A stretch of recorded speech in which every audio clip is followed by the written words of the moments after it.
Yo, what is up? It is your boy Stephlyon, and today we're gonna be reacting to a board gamer video. Mining is awesome. I just got back into mining in 4.1. So what is going to change with the next update and the Freefly event? I literally came home and you guys said in the Discord that Freefly event is active, and I'm like, Shreggy?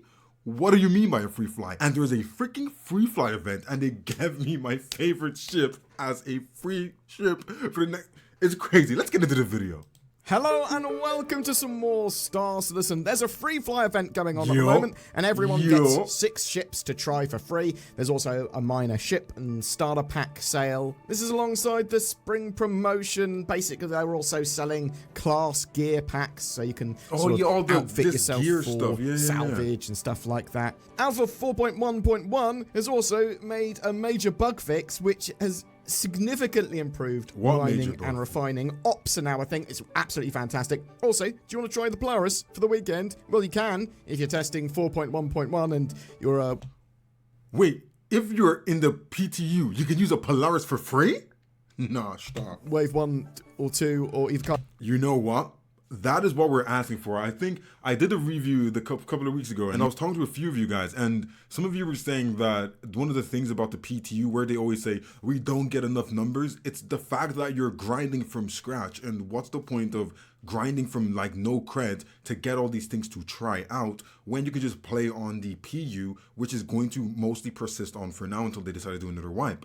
And I feel like something like this, where they give you a ship like a Polaris to go use, is pretty awesome, because there's no point. Like, what is the incentive for people to go test the game and go test these new builds if they have to start from scratch every single time and they're working towards nothing? Yeah, it's fun to test the game and help CIG out, but it's like you're accomplishing nothing. And some of these people don't have a lot of time to go out and test. So they actually want to play the game. So if you're playing the game for no reason, it's kind of trash. Cardi tester. Let's jump into all this news. Try Star Citizen for free. Take off into the expansive Star Citizen MMO universe for free. Just create an account, download the game, bam, follow the new player missions to learn the ropes, and then when you think you're ready, the universe is waiting to test your skills.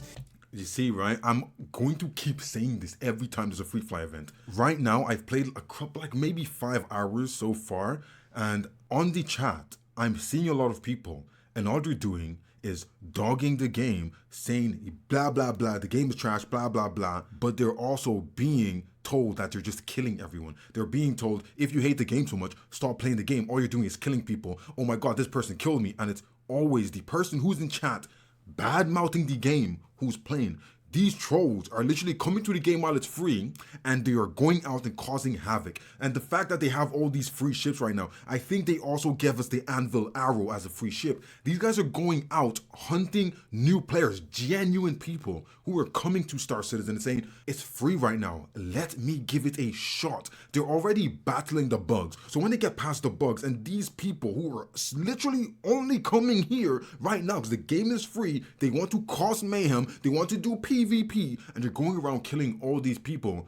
These people can't discern, is this someone who always plays Star Citizen? Is this what the actual player base is like, or is this just these people who are coming? They don't know. Who knows? Who can differentiate between these people? And I'm seeing it so much in the last couple of hours I've played. I'm like, what the hell is going on? Because I never see this. We literally have actual players saying, okay, don't worry, what's their tag? We're gonna go find them and kill them and send them to prison. And right now the prisons are kind of botched, I think. So when you go there, it like breaks your game. So people are actively going out to send these people to prison just to stop them, because they're making the new audience who are coming in genuinely to try the game out and give it a shot before they buy it.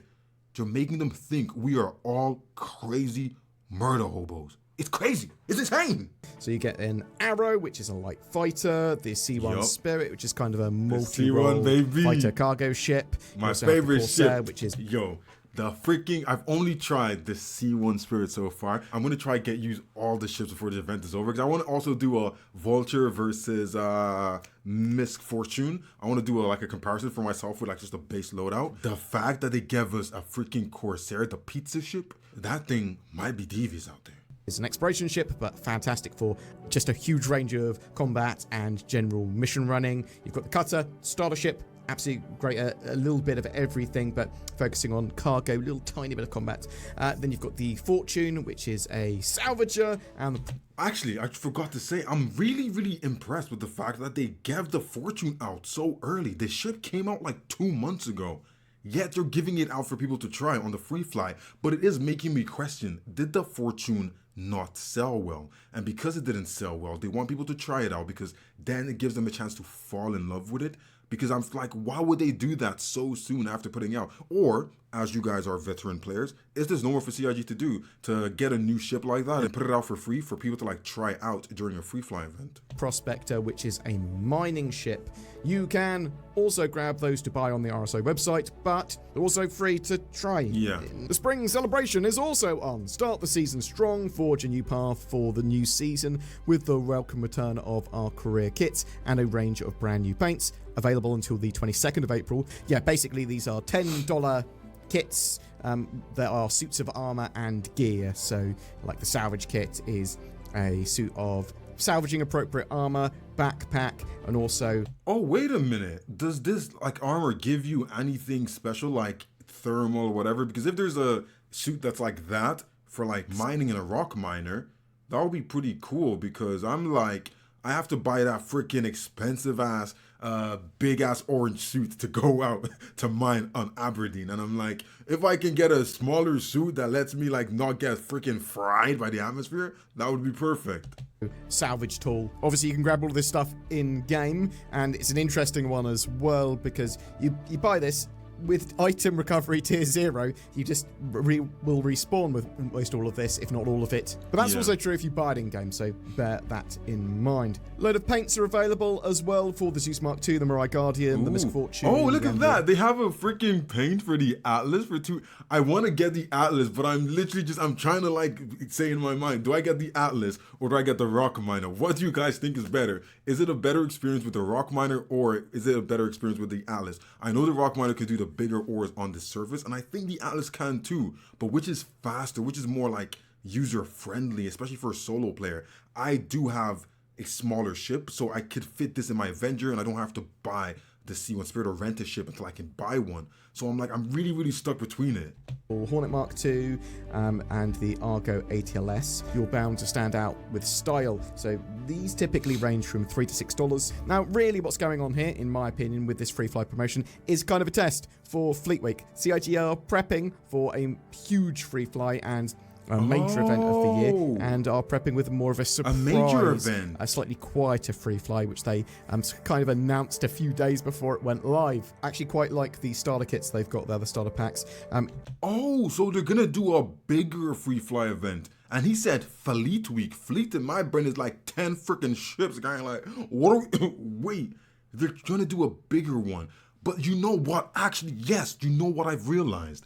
So far, like during the time I've played, this has been, like, this is my second Freefly event, and this has been the smoothest I've ever, nothing is breaking. Like, yeah, you're still getting the regular bug, but even though these servers are capped, like, every time I check in my friends list, and I have like a few friends, and I check their servers, they're almost always capped. And the servers that I'm playing on aren't bad. They're not like lagging out. The things are working. Transit is working. My ship calling is working. And I don't have freaking 500 seconds to wait on a hangar when I call one on planet side or at the stations, which is really interesting. So if this is a test for an actual bigger one, I would like to believe the test is kind of going well, you know? Interesting with the career packs with the sort of armor that you can buy for $10. That's not too expensive, but it's something that you could just get in game. Now, if it was something a bit more bespoke or custom looking, or a particular color scheme that I thought, actually this is pretty striking, and yeah, this is either going to be hard to find or hard to get in game, then I would be more willing to purchase. Nah, hold on. I kind of don't agree with that because in my opinion, I'm looking at it in the way of you buy it, when you have it now, it's a thing of when they implement the actual tier 2 system, you have to actually insure your gear and you have to use insurance properly. It's a thing of the gear you've bought now, you're probably going to end up paying a lot less for insurance on it because it's actually a pledged item. And even if you buy these these things in game, at some point insuring it is going to cost more than actually buying it fresh again. So you're going to end up always buying another set even though it's insured, because it's just not worth insuring something that the insurance cost is actually more than the cost of the item, which means you're going to keep buying more and more. While if you have it pledged, it's going to be a lot cheaper to insure, recall, rebuild, and things like that. Or I can see the value proposition. That's the benefit, obviously, I guess. I don't want anything to be pay to win, but I'm fine for pay for aesthetic, pay to express yourself more. And I don't want to get too far into the pay for convenience kind of angle either, because that would be annoying if you weren't paying convenience and you had to sort of soldier through. But we'll see what happens with some of these sales in the future. Alpha 4.1.1 is now Wave 2. So with this, there's the addition of multiple new hairstyles to the Persistent Universe character creator. And in fact, there was an Inside Star Citizen talking about some of they the added dreads? hairstyles. Did they give me waves? Where the waves at? Where the waves at, gang? We want the waves, you feel me? We want the lineup, the slick lineup. Working on, and where's the slick lineup, They gang? basically have been ramping up production on hairstyles for Squadron and the Persistent Universe. So yeah, there's new hairstyles for 4.1.1. There'll be more and more hairstyles. They got dreads patch. though. It looks like they're working on more than 30 new hairstyles for the game at the 30? moment. But also hair on armor and more creatures with more hair as well. Hair on armor? Wicklow Emporium location set dressing and polish has been made. So yeah, they're moving some stuff around, getting stuff ready for new Wicklow rewards. There's further patrol, ambush, and advanced combat training gauntlet mission polish. Balancing mission rewards for patrol missions, Gilly advanced combat training gauntlet missions have been set to be sequential. However, there's been some major mining improvements. So, what are the so mining cargo improvements? pods now snap properly onto the floor and onto ships for the most part. So this also isn't that a thing of where they made the rock miners cargo section removable? Damn, I need to try that out. The side effect of allowing mining and ore pods to now actually go into freight elevators and spawn properly with them. This combined with also being able to refine directly from station or your another ship, the inventory or cargo of a ship. This allows you to do mining ops. You can grab ore bags off ships, take them somewhere else with a cargo ship, and then sell them or refine them straight from there while the others keep on mining. Absolutely fantastic update. That would be sick, because I think I was sent to a bounty and there was a prospector. I took the ore pods, but I was like, even if these are full right now, like they have a bunch of freaking ore in them, I can't do anything unless I attach them to another prospector, which actually I have a prospector for the Freefly event. I might actually have to try that out. But if how would I use those? But if I can actually refine that would actually work. That would actually make a big difference, because sometimes you go out to do a bounty and if you find something like that, that's a lot of like extra money you could have made for essentially free for completing your mission. So that's pretty awesome. Obviously a much needed fix for cargo in general, but it just has this great side effect of allowing you to play some of the game more as it's intended. A load of other potential fixes as well, fixing players respawning at their chosen location, fixing things like the ATLS tractor beam not being able to move containers and snap them to the grids properly. There wasn't a restricted flight zone around Area 18. That should be fixed now. Social AI located around Area 18 were doing idle animations and not performing tasks. There's potential fixes for all of that stuff, and I'm really excited for 4.1.1. The RSI Polaris will be available to all testers throughout the weekend. They want to see what happens when there's loads of capital ships everywhere. And then that's gonna cause Saturday, issues. there's some more focused testing between 5 and 9 p.m. UTC with ship battles with the patrol, ambush, and Gilly's advanced combat gauntlet missions. And then on Sunday between 5 and 9 again, the Align and Mine mission, or should I say sandbox event. They want people to do that. But you'll have Polaris to test throughout there. They might open it up to more waves. We'll have to wait and see. But yeah, it looks like they're kind of having a mini event with this lot of Polarises. celebration. And then the one thing I've realized is when you don't own a ship, even if you're in a party or whatever, if there's a Polaris around, it tanks my frames.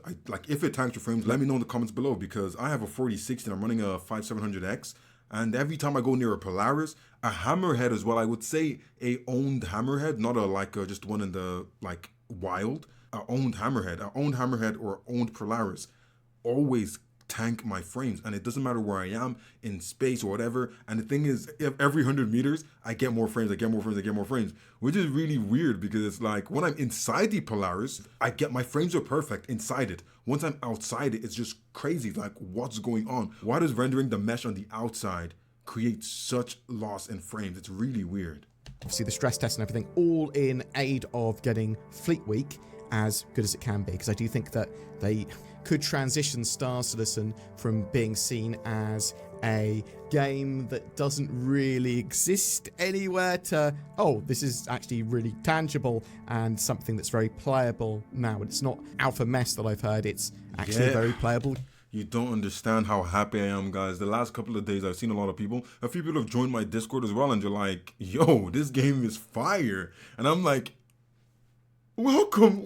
You think it's fire? And I just love it, because even in the chat when you're in like the world and people are in the chat saying, even with the bugs, this is so fun. Like, oh my God, there's so much to do. And I'm like, damn.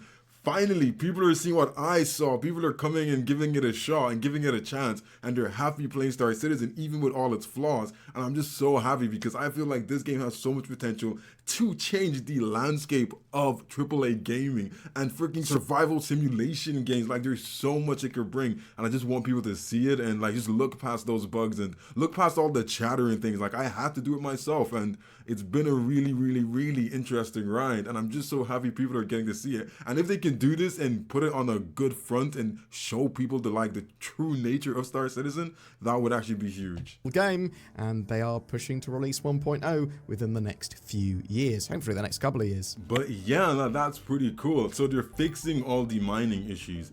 I'm literally getting back into mining. I want to go back into mining, do a few things, because I want to get that Atlas Geo, and I want to know that if I buy it, if I'm spending real money on this thing, is mining going to work? Because I know there used to be problems with ores on the surface, and I pretty much went out to find ores in one of my episodes, and I just couldn't find many, and some of the ones I found, you couldn't even harvest them, so which I was kind of weird. So it's like, I want to make sure if I'm spending money on this thing, that loop, that system is working.